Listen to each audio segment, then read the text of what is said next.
ഗോപികൃഷ്ണൻ ഇതിനെക്കുറിച്ച് ഗോപിയുടെ ഒരു അഭിപ്രായം കേട്ട് കഴിഞ്ഞാൽ നമുക്ക് ഈ വിഷയം തൽക്കാലം വിടാം. അല്ല, ജി സുധാകരൻ പാർട്ടിക്ക് അനഭിമതനാകുന്നത് നമുക്ക് മനസ്സിലാക്കാം. ജി സുധാകരൻ ഈ പാനലിന് അനഭിമതനാകുന്നത് എന്തുകൊണ്ടാണെന്ന് എനിക്ക് മനസ്സിലാകുന്നില്ല. 63 വർഷക്കാലം ആ ചെങ്കൊടിയുടെ കീഴിൽ നിന്ന ഈ ഭുവനേശ്വറിനെ പോലെ ഒരു രക്തസാക്ഷി കുടുംബത്തിൽ നിന്ന് വന്ന പാർട്ടിക്ക് വഴങ്ങുകയും പാർട്ടിയുടെ തീരുമാനങ്ങൾക്കനുസരിച്ച് പ്രവർത്തിക്കുകയും സ്വന്തം നേട്ടത്തിന് വേണ്ടി ഒന്നും ചെയ്യാതെ ഇരുന്നിട്ടുള്ള ഈ നമ്മുടെ കേരളത്തിലെ ഏറ്റവും മികച്ച മന്ത്രിമാരിൽ ഒരാളായ കളങ്കിതരഹിതമായ ഒരു പ്രതിച്ഛായയുള്ള ഈ നാട്ടിലെ വികസന പ്രവർത്തനങ്ങൾക്ക് ഒരു തരത്തിലുമുള്ള പ്രതിച്ഛായ നഷ്ടം കോട്ടം വരുത്താതെ പ്രവർത്തിച്ചിട്ടുള്ള ഏറ്റവും നല്ല ജനപ്രതിനിധികളിൽ ഒരാളായിട്ടുള്ള ജി സുധാകരൻ ഈ പാനലിന് അനഭിമതനാകുന്നത് എന്തുകൊണ്ടാണെന്ന് എനിക്ക് മനസ്സിലാകുന്നതേ ഇല്ല.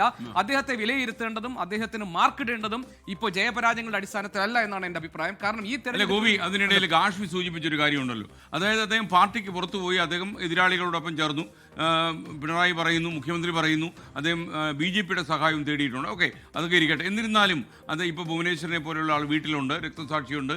ഈ സാഹചര്യങ്ങളൊക്കെ ഇത്രകാലം കൂടെ നടന്ന പാർട്ടി അനുഭാവികളും പ്രവർത്തകരും ഇദ്ദേഹത്തിന് വോട്ട് ചെയ്യും എന്ന് ഗോപി കരുതുന്നുണ്ട്. കാരണം പാർട്ടിക്ക് പുറത്തു പോയാൽ പാർട്ടിക്കാർക്കാൾ ശത്രുവാണ്. ഒറ്റ കാര്യം കൂടി, അതായത് പാനലിന് അനഭിമതൻ എന്നുള്ളതല്ല, ഗോപിയുടെ നിരീക്ഷണവും വിശകലനവുമാണ് ഈ വിഷയത്തിൽ പറയുന്നത്. മറ്റുള്ളവരും അവരുടെ നിരീക്ഷണവും വിശകലനവുമാണ്. അല്ലാതെ ഈ പാനൽ അപ്പാടെ അങ്ങനെ എനിക്ക് പരാതിയുണ്ട്. ജി സുധാകരനെ പോലെ ഒരു നേതാവിനെ വളരെ ലാഘവത്വത്തോടുകൂടി ഇവിടെ അവതരിപ്പിച്ചു എന്ന പരാതി എനിക്ക് ബി ദിലീപ് കുമാറിനെ കുറിച്ച് പോലും കാരണം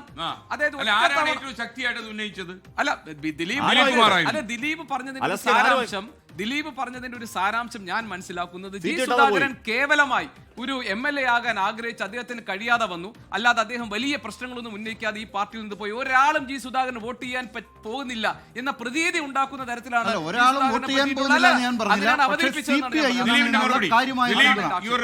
ഞാൻ ഗോപികൃഷ്ണൻ അതിൽ ഞാൻ പറഞ്ഞത്, ജി സുധാകരൻ എന്ന് പറയുന്ന നേതാവിനെ ഞാൻ വില കുറച്ച് കാണുന്നില്ല. കേരളത്തിൽ അദ്ദേഹം സുദീർഘ രാഷ്ട്രീയ പാരമ്പര്യമുള്ള ആളാണ്. ആലപ്പുഴയിൽ CPIMന് നേതൃത്വം നൽകിയിട്ടുള്ള ആളാണ്. അങ്ങനെയൊക്കെയുള്ള ഒരു നേതാവ് മറ്റു പലരും പാർലമെന്ററി വ്യാമോഹമാണെന്ന് പലപ്പോഴും ചൂണ്ടിക്കാണിച്ചിട്ടുള്ള നേതാവ് VS അച്യുതാനന്ദൻ CPIMൽ ഒരു തിരുത്തൽ ശക്തിയായപ്പോൾ VS നടത്തുന്ന തിരുത്തൽ പ്രക്രിയകൾക്കൊരു പിന്തുണ നൽകാതെ അതൊക്കെ ഏതാണ്ട് ഒരു റിവിഷനിസത്തിന്റെ സ്വഭാവമുള്ളതാണ് എന്ന് പറഞ്ഞ് ബാക്കിയുള്ള പ്രവർത്തകരെ ആ വഴിക്ക്, അതായത് ഔദ്യോഗിക പക്ഷത്തിന്റെ വഴിക്ക് നടക്കാൻ പ്രേരിപ്പിച്ച ഒരു നേതാവ്. KR ഗൗരിയമ്മ CPIMൽ നിന്ന് പുറത്തുപോയപ്പോൾ ആലപ്പുഴ ജില്ലയിലെ പാർട്ടി പ്രവർത്തകരോട് ഗൗരിയമ്മയുടെ വഴിയല്ല CPIMന്റെ വഴി എന്ന് പറഞ്ഞ് CPIM അണികളെ കൊണ്ടുപോയ നേതാവ്. ആ നേതാവ്, ഈ ദീർഘകാല പാരമ്പര്യമുള്ള നേതാവ് കേവലമായി ഒരു MLA സ്ഥാനം ലഭിച്ചില്ല.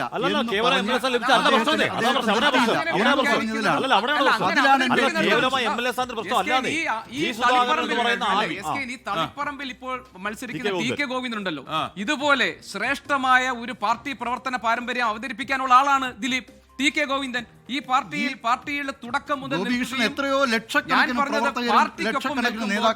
നിലപാടുകൾ ശരിവെക്കുകയും അതിൽ വ്യതിയാനം ഉണ്ടാകുന്നവരെ തിരുത്തുകയും ചെയ്യുന്നത് സ്വാഭാവികമാണ്. പക്ഷെ അവർക്ക് സ്വയം ബോധ്യപ്പെടുകയാണ്, അല്ലെങ്കിൽ അവർക്ക് തോന്നുകയാണ് അവരുടെ അനുഭവങ്ങൾ എപ്പോഴാണ് TK ഗോവിന്ദൻ ഈ എതിർപ്പ് വന്നത്? ഞാൻ പറഞ്ഞത് 2021 സ്ഥാനാർത്ഥിയാക്കിയപ്പോൾ സ്ഥാനാർത്ഥി അല്ല എന്ന് തോന്നിയപ്പോഴാണല്ലോ. അല്ലെങ്കിൽ ഇത്രയും കാലം CPIM സംസ്ഥാന സെക്രട്ടറി MP ഗോവിന്ദൻ മത്സരിക്കുന്നില്ല എന്നത് ദിലീപ് ഇവിടെ ഒരു വലിയ കാര്യമായിട്ട് അവതരിപ്പിച്ചല്ലോ. അതിന് പകരം ഒരു ഒത്തുതീർപ്പെന്ന് സംശയിക്കുന്ന രീതിയിൽ TK ഗോവിന്ദൻ പറഞ്ഞതനുസരിച്ചാണ്, ഞാനല്ല, ഈ ശ്യാമളയെ അവിടെ കൊണ്ടുപോയി നിർത്തുന്നതിലുള്ള പ്രതിഷേധം മാത്രമല്ല TK ഗോവിന്ദൻ പറഞ്ഞത്. അവിടെ നടന്നുകൊണ്ടിരിക്കുന്ന പ്രശ്നങ്ങൾ സംബന്ധിച്ച കാര്യങ്ങളിൽ, പാർട്ടി ഏകപക്ഷീയമായ തീരുമാനങ്ങൾ എടുത്ത് പോകുന്ന കാര്യങ്ങളിൽ, ഉൾപാർട്ടി ജനാധിപത്യം എന്ന അടിസ്ഥാന ആശയത്തിൽ നിന്ന് വ്യതിചലിച്ചു പോകുന്നതിലുള്ള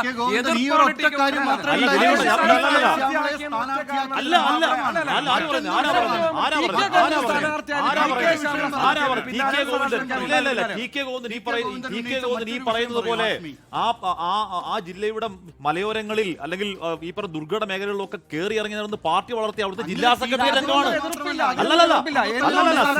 CPIMന്റെ ജില്ലാ സെക്രട്ടേറിയറ്റ് അംഗമാണ്. അങ്ങനെ ഒരു സീറ്റ് നേരത്തെ അറിയിക്കൂടെ?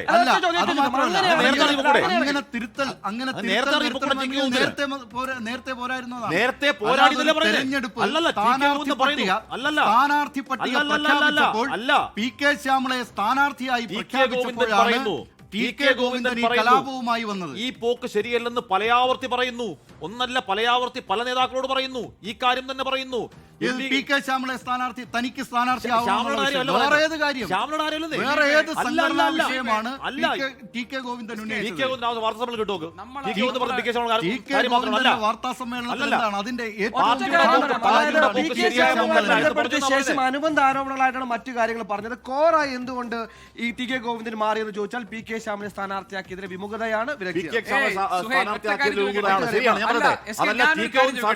പോയ ആളുകളെ നോക്കൂ. കുഞ്ഞികൃഷ്ണൻ അഴിമതി ആരോപണ വിധേയനാണോ? ഏതെങ്കിലും തരത്തിലുള്ള പ്രശ്നങ്ങൾ ഉണ്ടാക്കിയ ആളാണോ? എന്തായിരുന്നു അദ്ദേഹം ഉന്നയിച്ച ആരോപണം? ടി കെ ഗോവിന്ദൻ അഴിമതി ആരോപണ വിധേയനാണോ? പാർട്ടിക്കകത്ത് പ്രശ്നങ്ങൾ ഉണ്ടാക്കിയ ആളാണോ? എന്താണ് അദ്ദേഹത്തിനെതിരെയുള്ള അദ്ദേഹത്തിന്റെ ആരോപണങ്ങൾ?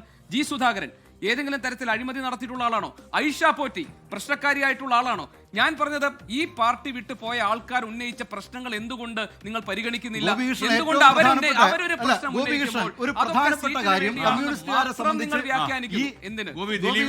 ഈ അഴിമതി ആരോപണം എന്നത് മാത്രമല്ല, നിങ്ങൾ അഴിമതി നടത്തി എന്നുള്ളത് മാത്രമല്ല, അധികാരത്തോടുള്ള മോഹവും ആ നിലയിൽ തന്നെ എടുക്കപ്പെടേണ്ടതാണ്. അതുകൊണ്ട് തന്നെയാണ്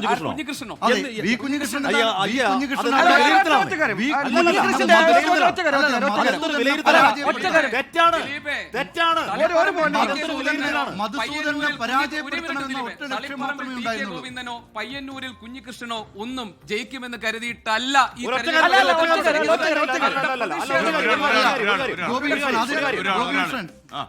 കാര്യം. CPM-ന്റെ ഇപ്പൊ ബംഗാളിലെ തകർച്ചയ്ക്ക് ശേഷം CPM-ന്റെ ഏറ്റവും ശക്തമായ പാർട്ടി ഗ്രാമമാണ്, അല്ലെങ്കിൽ പാർട്ടി ജില്ലയാണ് കണ്ണൂര്. കണ്ണൂരിലെ ഒരു ജില്ലാ കമ്മിറ്റിയിൽ എത്തിച്ചേരുക എന്ന് പറഞ്ഞാൽ അത്രത്തോളം സ്ഫുടം ചെയ്ത സഹാക്കളെ ആ കമ്മിറ്റിയിൽ എത്തൂ.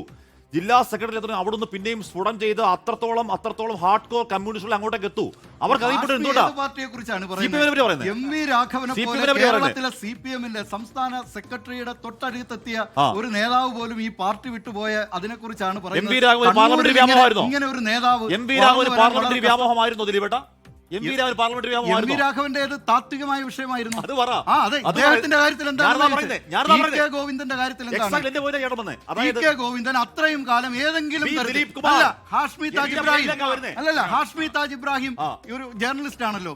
ഇത്രയും കാലത്തെ ഈ ജേർണലിസ്റ്റ് ഈ പ്രവർത്തനത്തിനിടയിൽ, മാധ്യമ പ്രവർത്തനത്തിനിടയിൽ ടി കെ ഗോവിന്ദൻ എന്ന് പറയുന്ന നേതാവ് CPIM-ന്റെ കണ്ണൂർ ജില്ലാ കമ്മിറ്റിയിൽ ഇരുന്ന് ഏതെങ്കിലും ഒരു അഴിമതി ആരോപണമോ അല്ലെങ്കിൽ ഈ CPM-ന്റെ പോക്ക് ശരിയല്ലെന്നോ പറഞ്ഞ ഒരു വാർത്ത, ഒറ്റ വാർത്ത നമ്മൾ പുറത്തറിയില്ലല്ലോ. അത് കണ്ണൂരിൽ അതുകൊണ്ട് അറിയാത്ത എല്ലാവരും നേതാക്കൾ അറിയിച്ചിട്ടുള്ള വാർത്തയാണോ മാധ്യമ പ്രവർത്തകർ റിപ്പോർട്ട് ചെയ്യുന്നത്? ഒന്നും അറിയില്ല.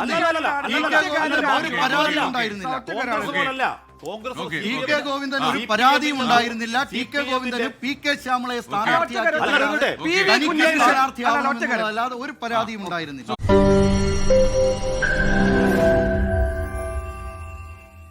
ലോകത്തെവിടെയായാലും ഏത് സമയത്തും 24 വാർത്തകളും ഓഗ്മെന്റഡ് റിയാലിറ്റി പാക്കേജുകളും എക്സ്പ്ലെയിനറുകളും വിശദമായി കാണാൻ ഞങ്ങളുടെ യൂട്യൂബ് ചാനൽ നിങ്ങൾക്ക് സബ്സ്ക്രൈബ് ചെയ്യാം.